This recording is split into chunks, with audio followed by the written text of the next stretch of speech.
राधा स्वामी जी।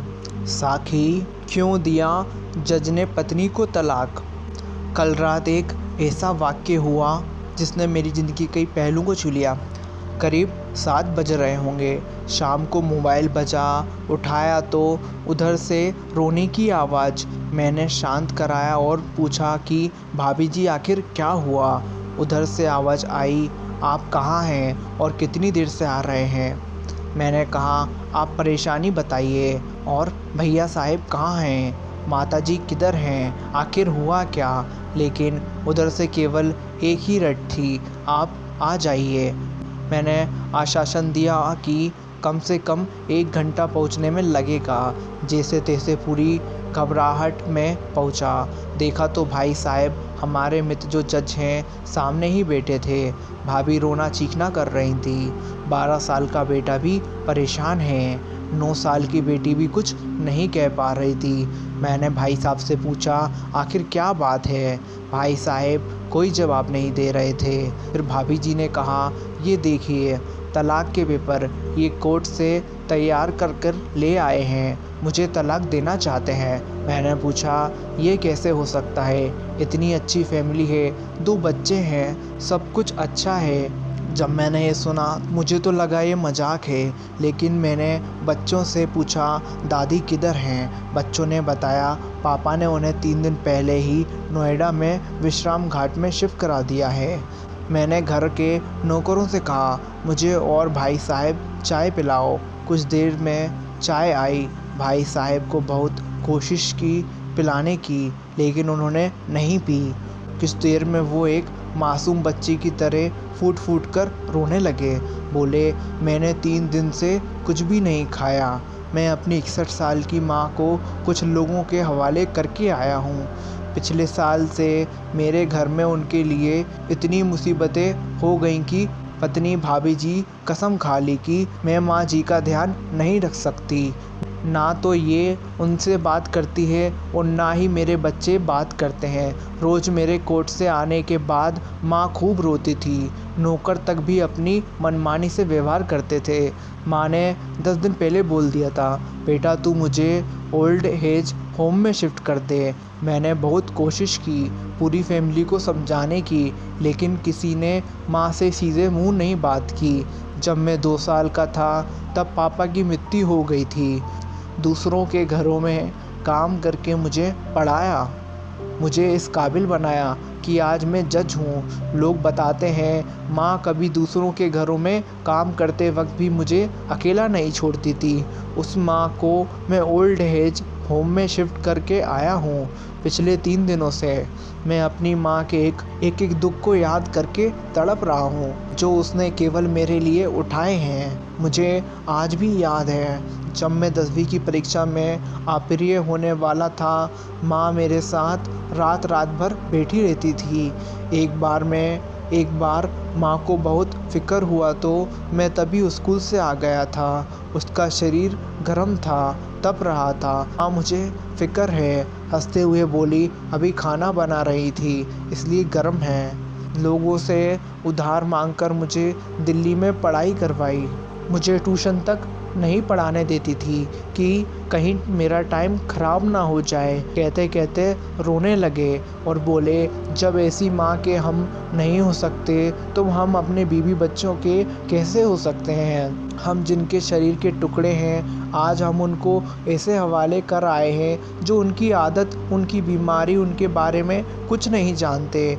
जब मैं ऐसी माँ के लिए कुछ नहीं कर सकता, मैं किसी और के लिए भला क्या कर सकता हूँ। आज़ादी अगर इतनी प्यारी है और माँ इतनी बोझ लग रही है तो मैं पूरी ज़िंदगी देना चाहता हूँ। जब मैं बिना बाप के पल गया तो ये बच्चे भी पल जाएंगे, इसलिए मैं तलाक देना चाहता हूँ। सारी जायदाद इन लोगों के हवाले करके उस ओल्ड एज होम में रहूँगा।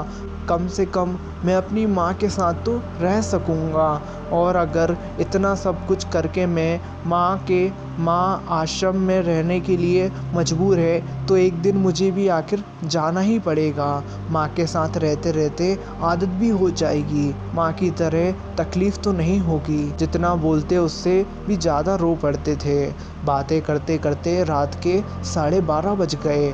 मैंने भाभी जी के चेहरे को देखा, उनके भाव भी प्रायश्चित और गलीन से भरे हुए थे। मैंने ड्राइवर से कहा, अभी हम लोग नोएडा जाएंगे। भाभी जी और बच्चे हम सारे लोग नोएडा पहुँचे। बहुत ज़्यादा रिक्वेस्ट करने पर गेट खुला। भाई साहब ने उस गेट कीपर के पैर पकड़ लिए। बोला, मेरी माँ है, मैं उसको लेने आया हूँ। चौकीदार ने कहा, क्या करते हो साहब? भाई साहब ने कहा, मैं जज हूँ। उस चौकीदार ने कहा, जहाँ सारे सबूत सामने हैं तब तो आप अपनी माँ के साथ न्याय नहीं कर पाए, औरों के साथ न्याय क्या करोगे साहब? इतना कहकर हम लोगों को वो वहीं रोककर अंदर चला गया। अंदर से एक महिला आई, वो वार्डन थी। उसने बड़े कतार शब्दों में कहा, 2 बजे रात को आप लोग ले जाके कहीं मार तो नहीं दोगे ना? मैं अपने ईश्वर को क्या जवाब दूंगी? मैंने सिस्टर से कहा, आप विश्वास करिए, ये लोग बहुत ही बड़े पछताव में जी रहे हैं। अंत में किसी तरह उनके कमरे में ले गई। कमरे में जो दृश्य था उसको कहने की स्थिति में नहीं हूँ।